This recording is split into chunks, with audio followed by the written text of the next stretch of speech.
Hello guys, जय Shri Krishna. Light लबक झबक हो रही है। વેલકમ તમારા ચોથા બ્લોગમાં।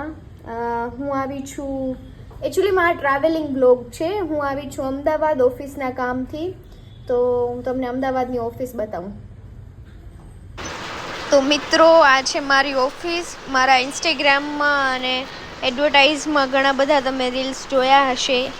એમાં હું બોલતી દેખાઈશ કે રાધે એન્ટરપ્રાઇઝ તમને આપે છે 400 થી 500 રૂપિયા કમાવાનો મોકો, એ પણ ઘરે બેઠા।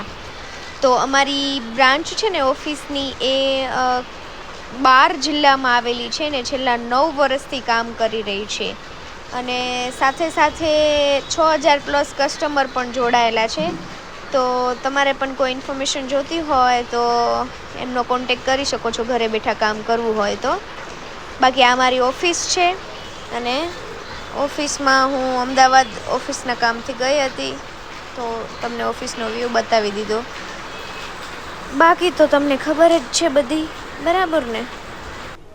હેલો ગાઈઝ, મને એમ કે હું આજુબાજુનું કંઈ તમને બતાવીશ વ્લોગમાં અને દર્શન કરાવીશ અમદાવાદના, પણ એવું કશું જ શક્ય થાય એમ નથી। તમે જોઈ શકો છો ફૂલ વરસાદ ચાલુ છે અહીંયા।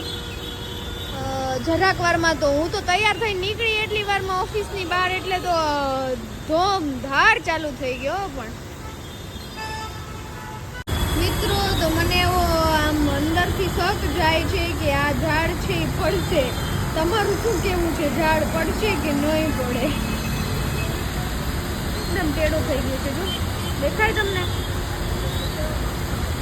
ભાઈ, રોડમાં પાણી આવવા માંડ્યા હવે તો। હેલો ગાઈઝ, અમદાવાદમાં આવીએ અને રિવરફ્રન્ટ ના જોઈએ તો ચાલે જ કેમ એમ? તો અમે જઈ રહ્યા છીએ રિવરફ્રન્ટ જોવા, તમને પણ બતાવીશું। તો મિત્રો, હું આવી ગઈ છું અમદાવાદ, જેમ આપણી પેલા વાત થઈ એમ, અને હું આવી ગઈ છું અત્યારે રિવરફ્રન્ટમાં। તમને દર્શન કરાવું કે રિવરફ્રન્ટ કેવું છે, અમદાવાદ કેવું છે। તમે ત્યાં સર્કલ પણ જોઈ શકો છો, સરસ મજાના હિરણો છે। મને તો એમ થાય છે કે એકાદું હિરણ હું લઈ જાઉં ઘરે, પણ દે નહીં ને ઉખડે નહીં મારાથી।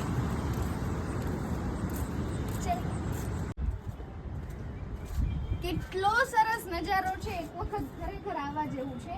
સવારના સિટીમાં એટલી ગરમી પડે છે ને એની વાત જવા દો, પણ અહીંયા આવીને ઇવન અહીંયાથી ઉપર પણ એટલી ગરમી પડે છે, પણ અહીંયા આવીને એટલી સરસ મજાનો પવન આવે છે ને, બસ એક હવે વરસાદની જ ઘટ છે। પણ હું બોલાવતી નથી વરસાદને, ભાઈ નહીં આવતો, અમને અહીંયા એન્જોય કરવા દે। આ લે લે,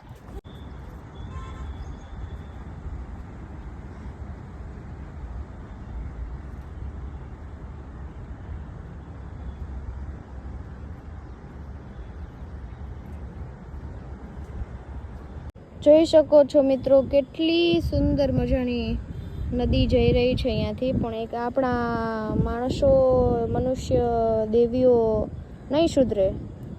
કચરો તો આપણે ડસ્ટબિનમાં ફેંકતા જ નથી ને, આપણે જાહેર પ્રકૃતિ સ્થળોમાં જ આપણે વધારે કચરો જોવા મળે છે ડસ્ટબિન કરતાં। ઠીક છે, પણ હવે શું થાય? મારો ફોન જો અહીંયાથી પડી જાય ને તો હું આમાં પડી જાઉં, પછી મારી પાસે બજેટ જ નથી લેવાનું। એ ભાઈ, શાબાશ બેટે, શું લઈને આવ્યો? એ કંઈક છે એના મોઢામાં, નથી દેખાતું। પાછો ક્યાં ગયો ભાઈ? ઉડી ગયો। જો હું મારું મોઢું બતાવીશ ને તો લાલ થશે।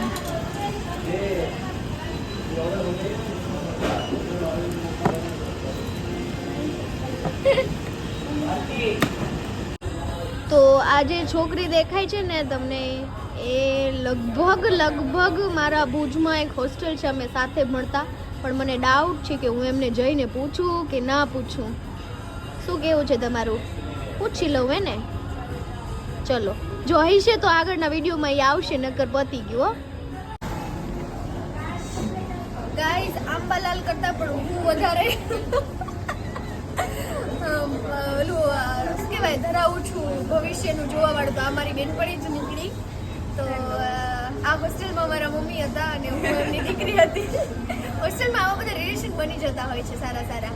તમે પણ જો હોસ્ટેલ લાઈફમાં આવા કોઈ રિલેશન બનાવ્યા હોય તો ટેગ કરો અને એને શેર કરી દો કે તમે હોસ્ટેલમાં કઈ મસ્તી કરતા. ને કોમેન્ટમાં લખજો તો હોસ્ટેલ બ્લોગ આવશે, નકર નહીં આવે. કીધા વગર કોઈ ન પડે, કીધા વગર મમ્મીએ પોળીઓ ન દે તમને, બરાબર? તો આ મારી પાકામ-પાકી બેનપણી છે. તો એ સાચી મમ્મી છે, મમ્મી પાકામ-પાકી મમ્મી છે. એટલે અમારી મમ્મી વિડીયો જોશે તો કહેશે વાંધો નહીં, મમ્મી 2.0. હા ચાલે ને? હા, મમ્મી 2.0. 150 રૂપિયાની પેન્ટ આવે છે. હું આવી છું અમદાવાદ અને મેટ્રો ટ્રેનમાં મારો પહેલી વખત ટ્રાય કરું છું. અમને આપ્યા છે ઓલા પાસ. આપતો પાસ ચાલુ રાખ, બોલે વિડીયો ચાલુ રાખ.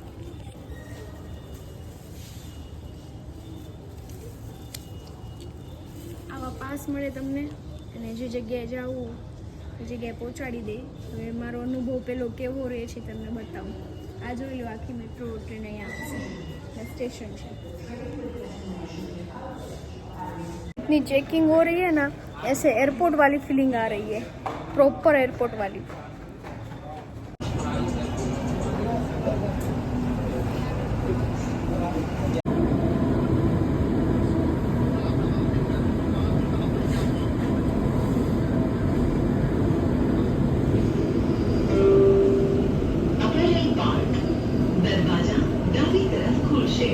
कृपा કરીને અંતર ધ્યાનમાં રાખો. अपरेल पार्क दरवाजे बाईं तरफ खुलेंगे. कृपया